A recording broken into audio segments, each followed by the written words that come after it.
Arteta said the loss was on him, and I like that from a manager. He chose the certain players to play in this game. They're at West Ham played inspired. They needed a game to get going because I think West Ham has had some stumbles as of late.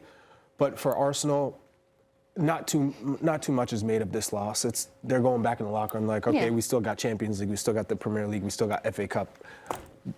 It's one competition to kind of be done with. I mean, you still hate to see their Arsenal's inability to take a B or a mixed B and C squad and make them as much a unit as the A squad is.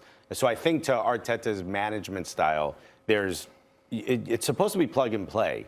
And when you see guys like Fabio Vieira come in and have moments where he's brilliant and then have moments like this match where he's almost absent, not be able to find at least a suitable replacement for an Odegaard, be missing some pieces and feel like the people who are next to step in can't reach even a close level to it, at least not together as an 11. Those are the things that I think draw me a little bit back from a loss like this, worry me a little bit for Arsenal and for how they'll be able to get through a season where it's going to be tough. There's Champions League matches. I mean, not having this competition may help when you think about depth.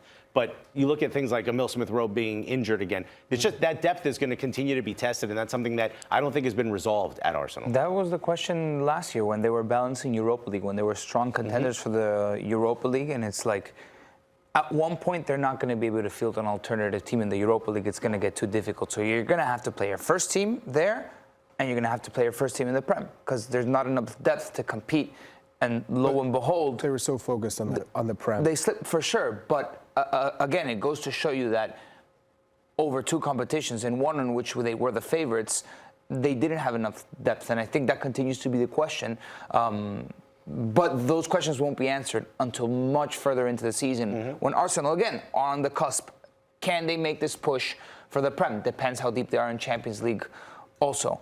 Ramsdale got the start in this one. Yeah, he did. And obviously not at fault for the goal where Ben White scores on his own goal, though. But overall, you could argue that a goalkeeper could maybe communicate, say leave it, or push him out of the way to collect that ball. Especially as vocal as Ramsdale is. Yes, sure. And then on the deflection goal, not his fault either, but it came not his fault, but it came right at him. Yeah. And as a keeper, he got a hand to it.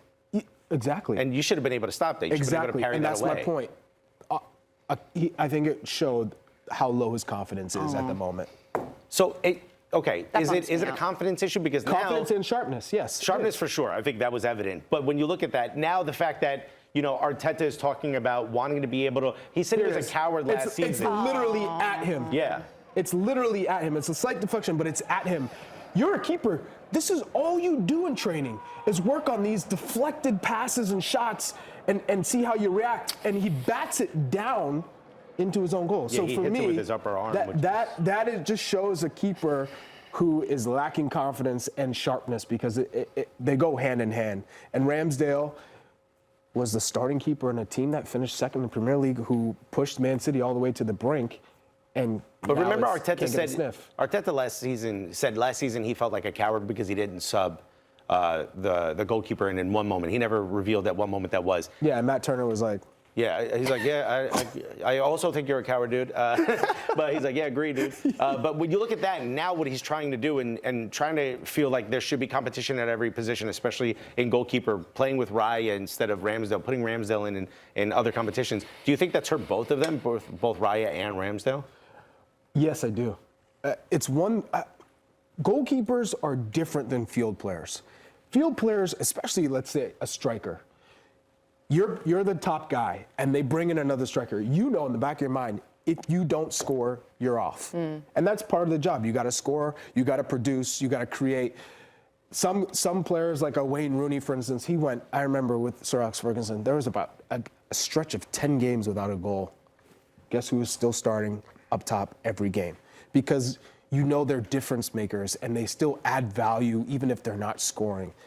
For a keeper, typically, when you're the one at the start of the season, you're the one.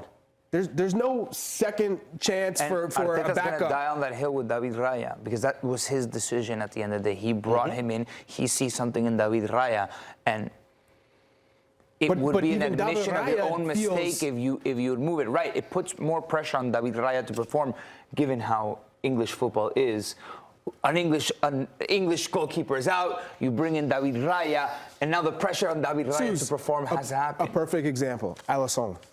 When he was starting at Liverpool, do you remember how many mistakes he made with playing out of the back with his feet? Yeah. Countless. But was there ever a doubt No. that he was coming off? No. Never. And Klopp he was very vocal in saying, this is our keeper. Ederson, and same gave him, thing. gave him that vote of confidence. Those at the start for these keepers, when you're playing with their feet, expect them to make mistakes. And there's not a worry of, oh, I got to look over my shoulder. Now you're looking at Arsenal. You're expected to play out of the ball out of the back with your feet. But if they make a mistake, now they're like, oh, I'm going to be subbed off.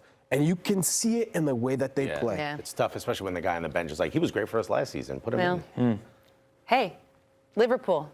You guys always do this when there's like a really good Liverpool You guys are highlight. good. You never, You guys you are never. good. I just want to see Darwin Nunez's goal. His beautiful first can touch. Can we? How do you feel about these kids? set it by up. the way? I He don't set it like up, these Suze. kids. He wanted a highlight. Do you know what's amazing? That's a golazo.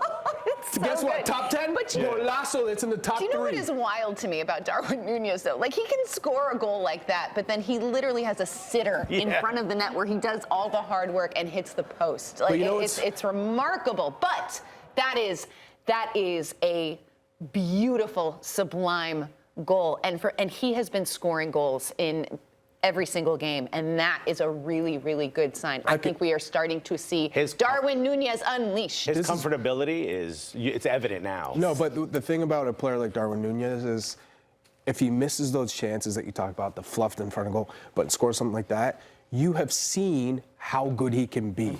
It's when it all clicks. He's going to be super dangerous and one of those players that you expect to see a goal from him every single match in the Premier League because he's physically gifted. He can score in the box, headers, but also now you're seeing 1v1 dribbling outside the box and bending it top ends.